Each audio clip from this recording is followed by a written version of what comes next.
Hello! Welcome back to the Wrestling Newsroom. I'm your host, All Things Wrestling, and today we're going to be looking at all the wrestling news from Monday.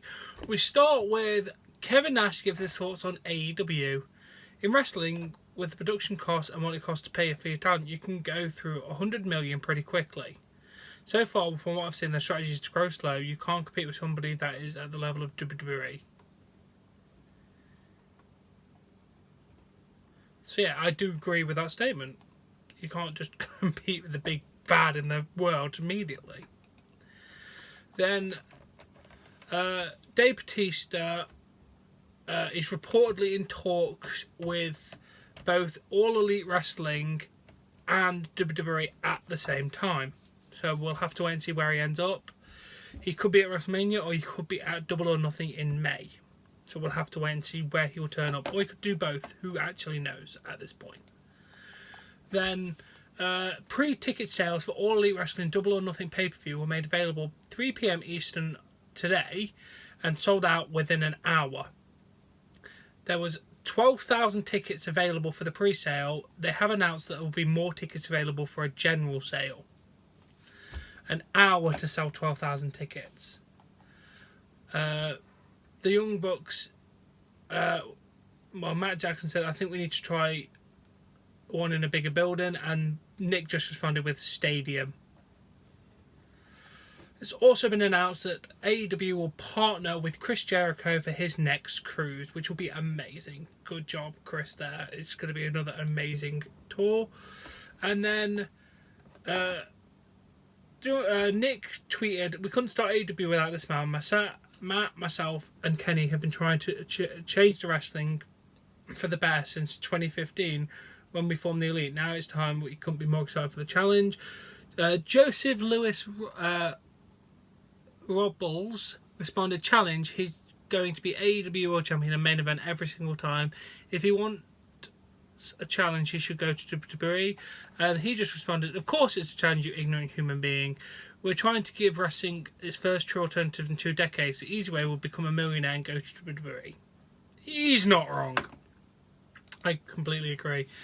And the last bit of AEW news is Wrestle Talk has a very reliable source close in All Elite Wrestling.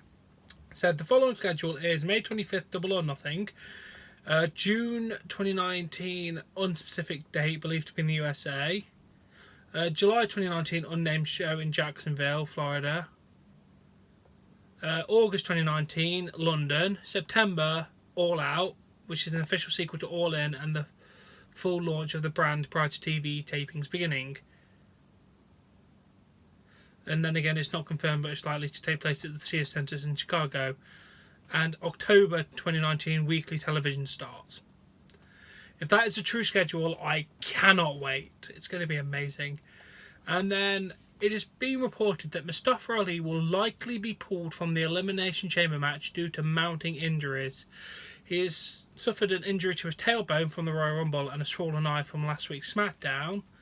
And he had an injury excelled at Sunday night's live event.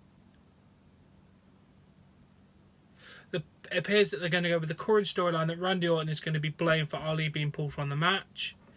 Ali apparently still wants to work the match, but WWE doesn't want to take any chances. And we've still got no word on whether there'll be a replacement and who the replacement will be. But we'll have to wait and see. Get better soon, Mustafa Ali. And then former WWE TNA star Marcus Covon, Monty Brown, if you remember, he's from ECW, was backstage at Sunday night's live event and took a picture with Bobby Roode. Bobby said, great to see my old friend the Monty Brown backstage at WWE. I can't pronounce the word. Truly one of the nicest guys I've ever had the pleasure of working with in this business. There's a lovely picture of those two. Glad. And then Velveteen Dream had a very strong statement to WWE's post saying, what's the post? Which legend should make an in-ring return? It included Goldberg, Razor Ramon, Mark Henry, Ric Flair, Stone Cold Steve Austin, Hacksaw Jim Duggan, Bret Hart, and Booker T. And he went, no. They had their time. They're past their prime. If you want to see these guys, I'll spend $9.99 on the network. use what you've got, because we're more than a generation of dreamers. We are the dream generation, and yes, I'm the one to talk. Hashtag money where the mouth is. I agree. We shouldn't just keep having legends. I want to focus on the new talent. I too completely agree. And then a WWE official has claimed that the post regarding the Dean Ambrose versus Nia Jax match was an outdated ad, and the match will not be taking place February 22nd. So no match for that, which I guess they must have pulled it after Dean decided to leave or whatever. I don't know, but we'll have to wait and see with that. And then Corey Graves has been getting a bit of trouble and controversy on Twitter. Someone went to him, "You're both just blah, but at least Renee's last look at." He went, "Well, blunt boss, clearly you're setting the world on fire. Maybe you could take over, but that would probably mean returning your food stamp card and actually having to hold down a job." And then said, "I'm not sorry for anything. I once had an access card. I had public assistance, but I never once did I blame anyone for my problems or come in to support myself. I did better. So before you continue your triggered Twitter campaign, do your fucking homework." He also responds to criticism from Bill DeMott from allegedly bullying wrestlers during his time as a wrestling trainer. He said, "I'm not really old enough to claim back in my day, but what I remember as coaching or motivation is now considered bullying. I turned out just fine and my kid's probably tougher than yours. Can you please pass a blue crayon for these adult colouring books?" Someone responded, "In a company that once had Bill DeMott as a head trainer, you seem to be think pretty highly of the motivational skills. Perhaps this isn't the best hill to die on.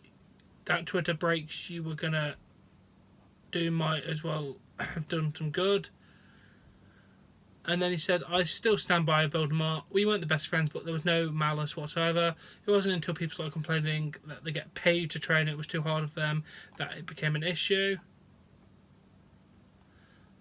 And then Matt Rogers said, "Please stop talking." And in a now deleted tweet,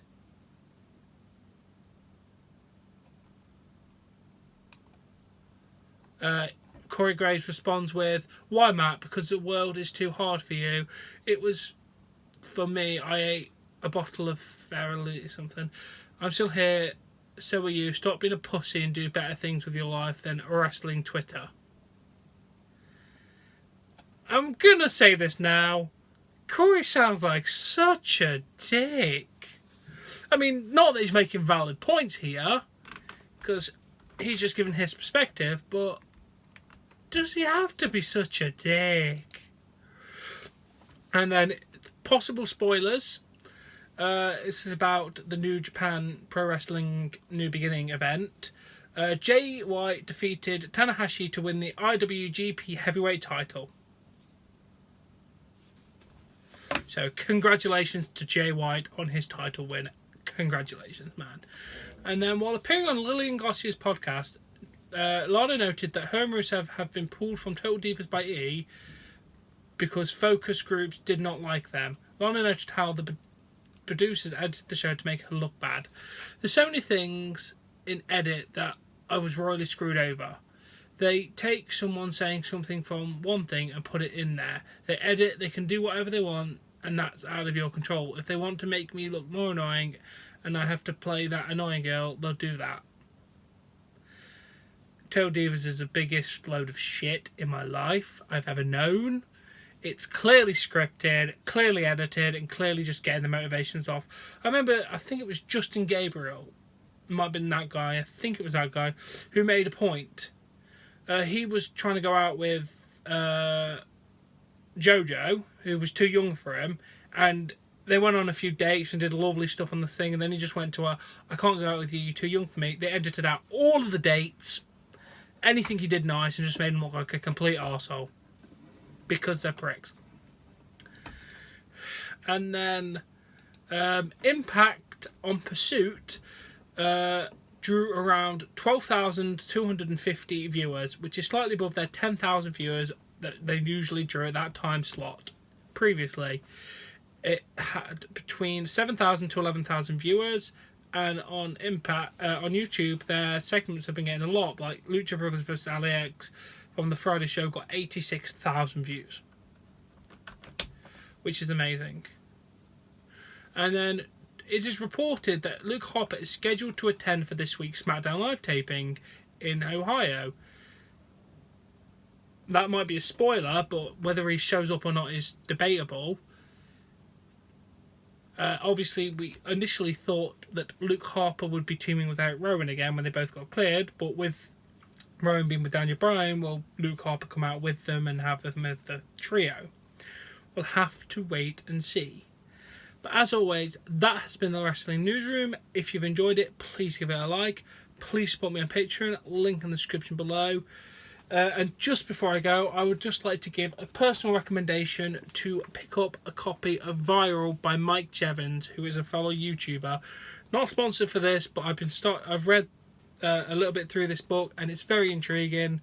It's about a guy who had a viral video of him masturbating go viral, and some crazy sci-fi and a lot of stuff happens in the book. It is very interesting.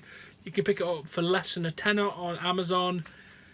I just thought I'd personally recommend it because I'm enjoying reading through it myself at this point. So yes, free plug there for Mike Jevons, because why not? He responded to my tweet the other day.